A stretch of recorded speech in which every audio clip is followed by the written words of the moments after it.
Welcome to CWS Christian Writing and Speaking. I'm your host, Jackie Wilson, and today's guest is here to share the hope. She went through many years of abuse by her quote unquote Christian husband, but eventually she escaped to find God's love and grace and second chances. She shares her experiences in her book called I'll Pray for You, a Christian Woman's Guide to Surviving Domestic Abuse. But she doesn't want people to think of her story just as a domestic violence survivor. She wants people to look at the strength and determination that she had when her abuser said he would destroy her life, but really, he did not. She says her life is amazing now and so much happier and better off. Matter of fact, she says she is a thriver. And let's welcome to the CWS stage, Miss Donna Wayles. Welcome, Donna. Thanks for having me. That was a fabulous introduction. Thank you so much. You're welcome. Of course, we want to hear your story. I believe so many women, especially Christian women, feel like they have to stay in the situation because it seems like it's mandated that they not leave these type of situations, that they are to love their husbands regardless. And it's not about loving the person. But I often tell people, I said, you have to remember when you look at what God says is the greatest love, when Jesus is talking to the people and it says, love God with all your heart, mind, and soul, and to love your neighbor as yourself. People often forget about as yourself. Right. And you have to start with loving yourself to truly be able to love people. Donna, will you share your story with the audience? Sure. I've been working on a short pitch line, and so here's what I've come up with, kind of about my story in a one sentence. So, when a heartless church elder dismisses a battered homeless woman with "I'll pray for you," more than my faith was shattered that day. Mm, So, wow. you know, it was it was so difficult because I had gone to the house of the head elder of my church, and I expected him to help me. My baby was, I think she was like about 16 months old or something, sitting in the back of my car, and I got out, and it was very strange because he put his arm across the back door, and I'd never seen him do that before. He and his wife had hosted our baby shower and all these, we'd been to dinner at their house and game night and that kind of thing. And so I really expected him to help, but he really just dismissed me with, "I'll pray for you and good luck." That my ex-husband was dangerous. And yeah, he was.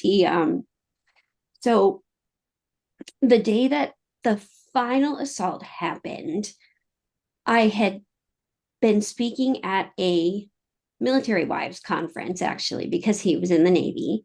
And um, it's hard to transition into being a military spouse because they tell time different. Time is that 24-hour thing, and you have to figure it out. And you don't know who's an enlisted person and an officer, and you get it wrong, and then they get mad at you. And there's even people that, like, you're not allowed to bring your groceries out to your car from the grocery store on the base. You have to tip the bag person. And there's so many, like, just things like that I had no idea. And so I was speaking at this Navy spouses conference, and I came home and my things were missing. You know how you come home from work and you want to change into something more comfortable? Well, I came home and my stuff was gone. Like, half of my belongings were gone. And so I asked him, and he said, in the book I call him Dirk, but I asked Dirk, "Where's my stuff?" And he said that I didn't deserve it because I didn't satisfy his physical sexual needs as many times a day as he wanted. and that he was going to keep it to give to the next woman that he had. Mm. And I was just shattered. And it was everything. He had gone through all of our things and decided what he was taking and what I could keep, or what I was allowed to keep, is what he said.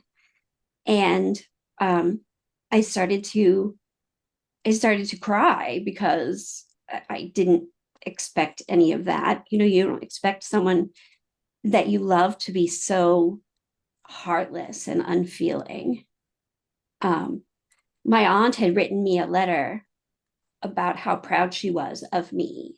And then she was killed like a month later.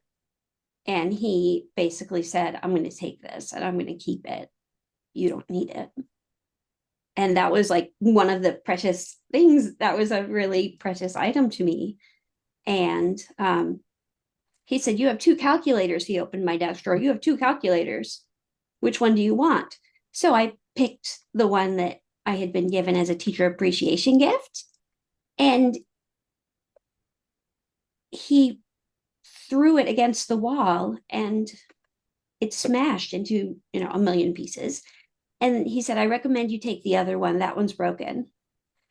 And he was really just agitated and I didn't know what to do. So I went into the kitchen to get my cell phone and call my just in case person. Now I had been in counseling because again, my abuser told me that I needed to figure out what was wrong with me. And as a Christian woman, aren't we always told, if somebody has a fault with you, you need to apologize to them and make it right? Mm. And we spend a lot of time in introspection, a lot of time in internal, okay, God, what do I need to do next? And I will never forget the day that the counselor said, maybe it isn't you, Donna. And so she gave me, let's do a just in case. So I called my just in case person. And just as she picked up the phone, my Dirk picked me up from behind. He grabbed me from behind. And later, the marks would show on my neck and on my arm where were perfect handprints where he picked me up so hard. And then he said, I'm not leaving this house, you are. And he slammed my body into the storm door. I had a black eye, I had little cuts over my eyes, and a perfect line of you've seen the regular storm, the regular like patio doors and stuff. I had the perfect line of the patio doors across my thighs where he had slammed me so hard against that. My hand went through the screen finally, and after twice, and then God must have guided my hand up to that latch because I couldn't see it. My face was against the glass. I couldn't see where my hand was, but God guided my hand and I got that door open and he pushed me out. Well, he threw me out the door. There were 13 concrete steps. I remember touching the top door frame. And then I remember touching the bottom step and just thanking God with all that I had that his angels carried me down the stairs because I didn't touch any of those stairs. And so I went and I hid in the little trash enclosure of our apartment building. And he was yelling and he came down yelling that he was going to take my car and he was going to take everything. I didn't deserve anything. And the one thing that I don't know what gave me, that must have been God that gave me the nerve to do this, but I said, but if you take my car, I won't be able to take the baby to the doctor. And that stopped him and made him think. And he threw my keys into like the plants and he went back in and got his keys. And I heard things crashing in the house, in the apartment. And he got his keys and he got in his truck and he just like peeled out.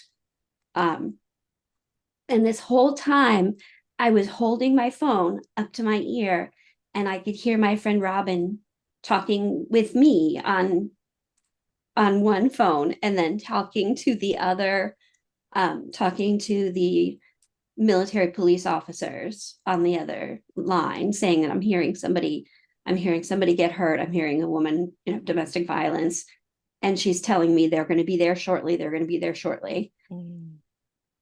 So I waited until I didn't hear him anymore, or his truck was gone, and I went back up into the house and I sat down. And just about that time, the emergency, the ambulance people came, and the military police came, and their first question was, "Do you think he tried to kill you?"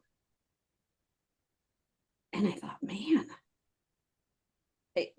we have a Christian marriage. We got married. We met at a church picnic. You never think anything like that. And so I told them no, but I was wrong. When they arrested him later, they made me go to the hospital and have everything checked out. But he was not arrested until much later.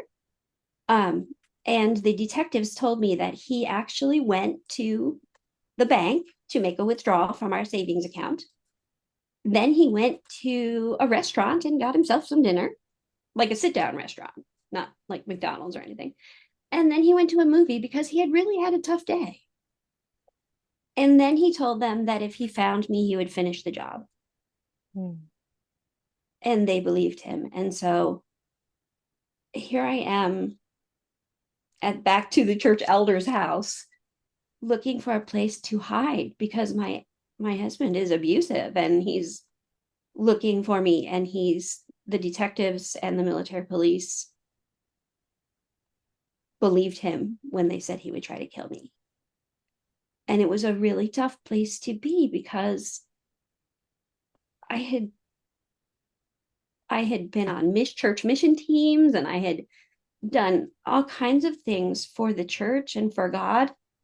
And I believed that, if you do everything that you're supposed to, you do God's will, and you do it, you follow God's plan and his word, that bad stuff won't happen, right? That isn't that's kind of a myth, but that's Mhm. what I believed. And so here I am, homeless. I can't go home because the Navy won't, they can't take the keys to our apartment from him.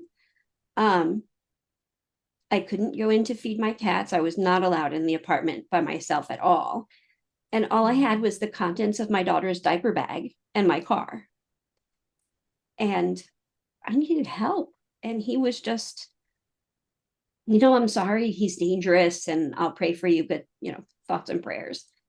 And it was really difficult. My faith was really tested because now I was not welcome at the church because, well, for two reasons. One, it wasn't safe because he might be there. But two, he had told everyone that I was having an affair and that I was living in sin. And so one of the ladies from the church, and I really struggled with this, but I was kind of a holier, how you have the church cliques? Mm. Well, I was part of the elite church clique. And it's really sad to say that I looked down on this lady, but she called me and she offered me a place to stay with my baby. And she and her husband hid my car in their barn with a tarp over it and a bunch of, pretending that there's dust and dirt and stuff on top of the tarp. And God really taught me a lesson. The people who I thought were my friends were not really. Mm. And and this older lady that I had, kind of judged because her daughter had a baby without being married, and and I really was a holier than thou kind of person.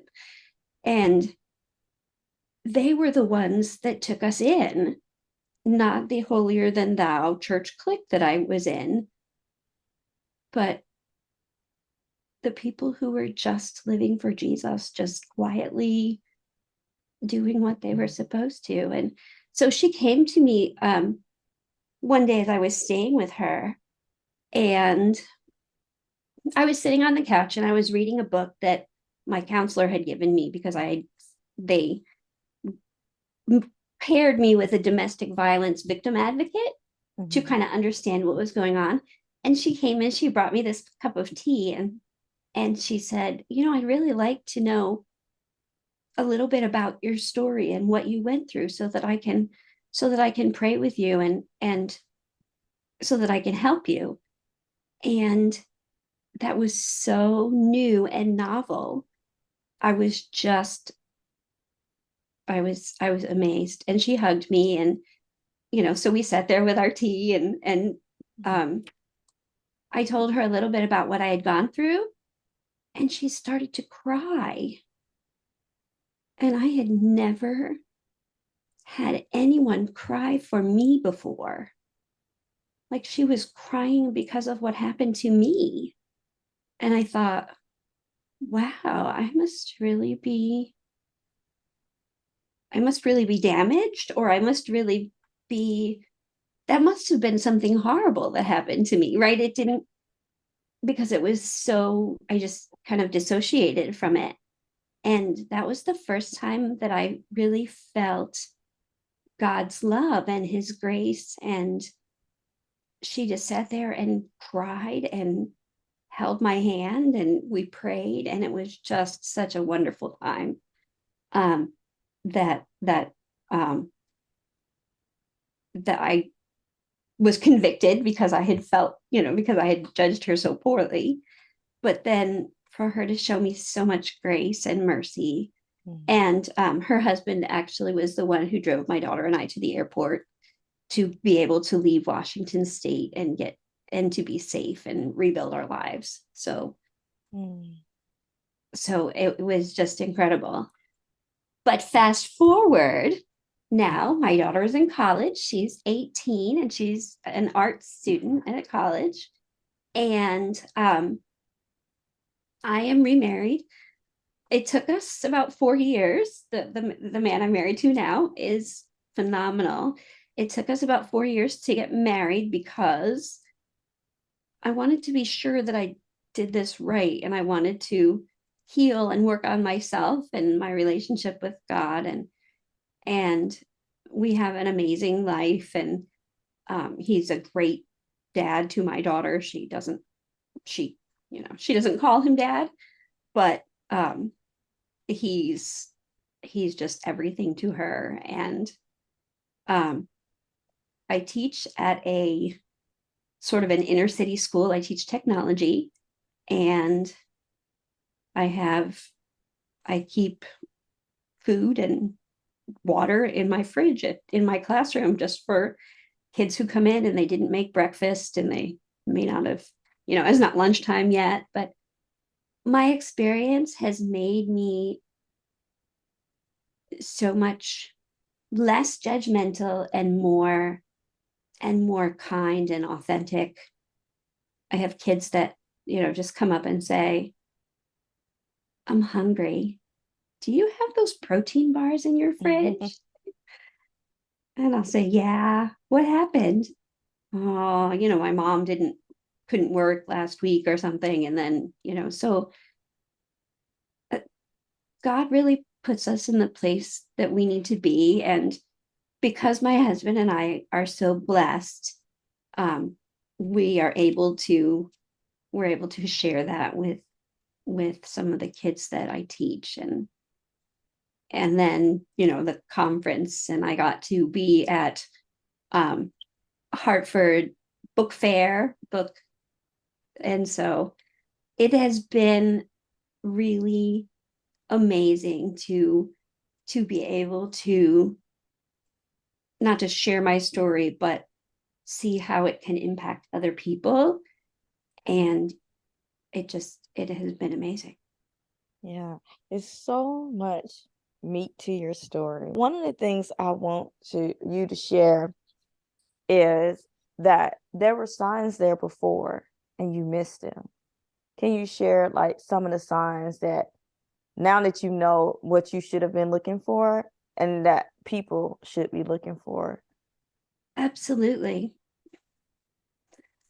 There is what they call a power and control wheel, and anybody can find that on the internet. But one of the things that my ex-husband used against me was cultural or even, like church. He would say, well, God would have you, God wants you to do what your husband says. And so, he would twist Bible verses Mm. or, and twist things that were social or culturally acceptable and into things that he would make me do. And that is a huge red flag. And I didn't notice because I was so wrapped up in, oh no, it must be something wrong with me. And he said it was something wrong with, and he agreed it was something wrong with me. But if it's me all the time, that's a huge red flag too, Mm. right? If they're passing the blame to you. Um, the other biggest red flag was I went to lunch with a friend from college, and he must have called about 10 times. And this was before we were engaged or even really dating seriously. Mhm. And he called me 10 times while I was, eating lunch with an old friend. And he wanted to know where I was and how long I would be there and all those things.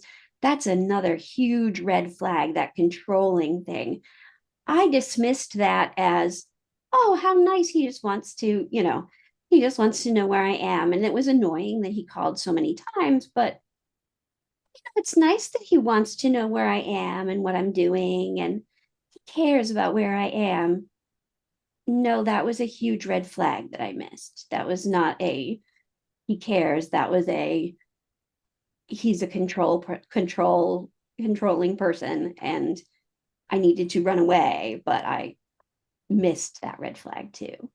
Mm. And do you feel like you missed some of those things because of how you felt about yourself, or is it just because of what other people had told you? Yes to both of those. When I was a junior in high school, my parents came in for a conference with my guidance counselor, who was also my excuse me, also my assistant pastor. And he looked at them, and I wasn't allowed to speak, but he looked at them and said, she's not very bright.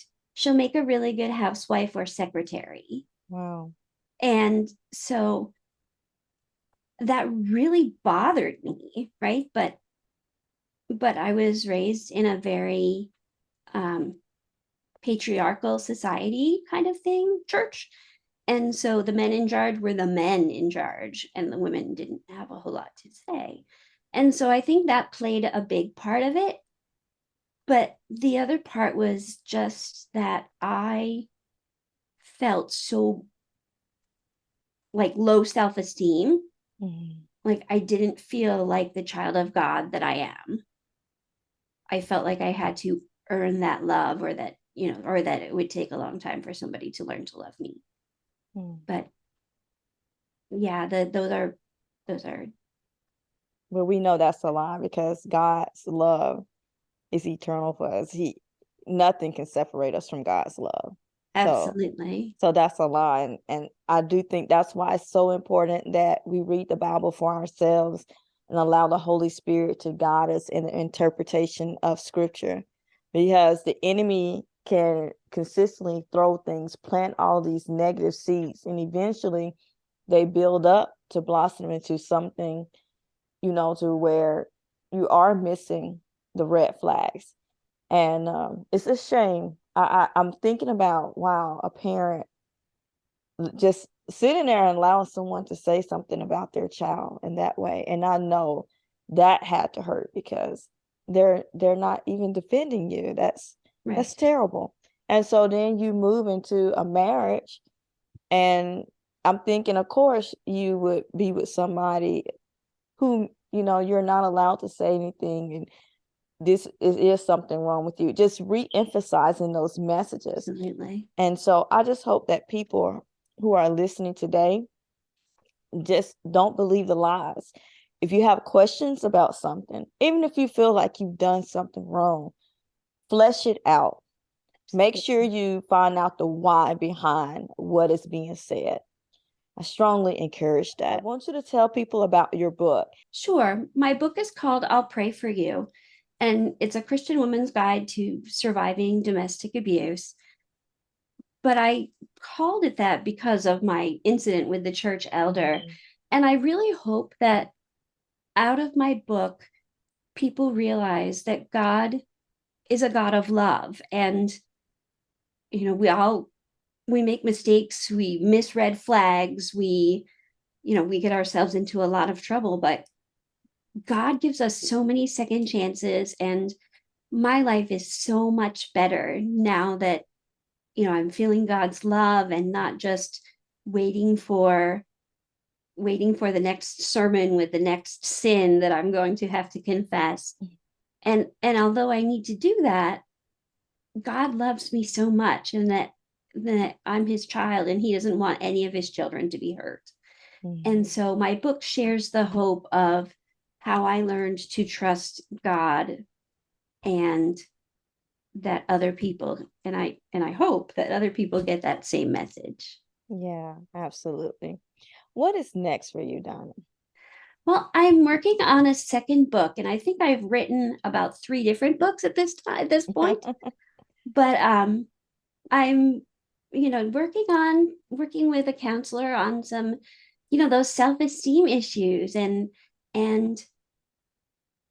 lordship issues, trusting God to do what he does because he's God. And I hope that the next book will be out at the end of 2023, but still still fleshing it out. I've been really studying about, though, the armor of God and how we as women can use the armor of God in our everyday lives, kind of a devotional on the armor of God.